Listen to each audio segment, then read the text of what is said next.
How's it going, YouTube? Clay Pike here. Another episode of The Garden, and what we're going to talk about today is how to get a pretty consistent yield on your broccolis. This is what you don't want to allow to happen, is let these broccolis flower up.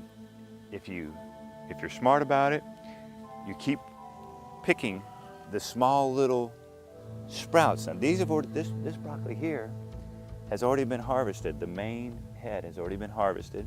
And what'll happen is the side shoots will continue to shoot out little side suckers, or little teeny broccoli heads, multiple broccoli heads. So on this one here, there's one here. There's this one here. The main one's been harvested. There's a couple, three here. So basically what you could do, if you're smart about it, and don't let this happen, you could come back in here and harvest these over and over again. Okay guys, well that was it on the broccoli. I just wanted to give you a rundown on how you can take this broccoli, and if you're smart about it, you harvest them before they flower up, then you end up getting these beautiful little broccoli flowerets, and they're delicious. You can eat them straight off the vine. We have not applied any chemicals, not even any neem oil in this section of the garden whatsoever, and these things are delicious right off the vine. Should I say right off the plant? Sweet, delicious, and we'll probably eat that one right there, that big head right there tonight for dinner.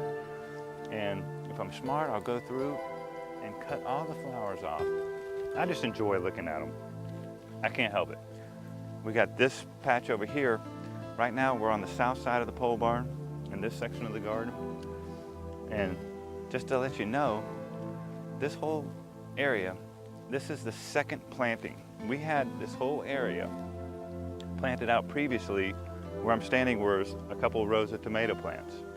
And I'm surprised, to be honest with you, that there's not tomato seedlings coming up everywhere, because you can't eat all the tomatoes. They end up dropping on the ground. The seeds will germinate. But that's the beauty of planting pretty tight. It does smother out the weeds if you're lucky.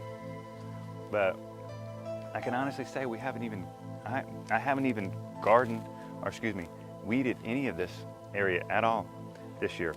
I basically tilled it in after I ripped out everything out of here, tilled it in and planted pretty thick. You get them really established well in those little trays, and you build your beds up. You plant them pretty tight, and you end up pretty much with no weeds. Even in between the rows, the plants are big enough that they shade out the rows, and you basically don't have as much weed because there's not as much bare ground exposed to the sun. All right, well guys, thanks for tuning in. I hope you found it interesting and a little bit informative. And if you want to see more, just please subscribe, leave comments, and thank you for tuning in.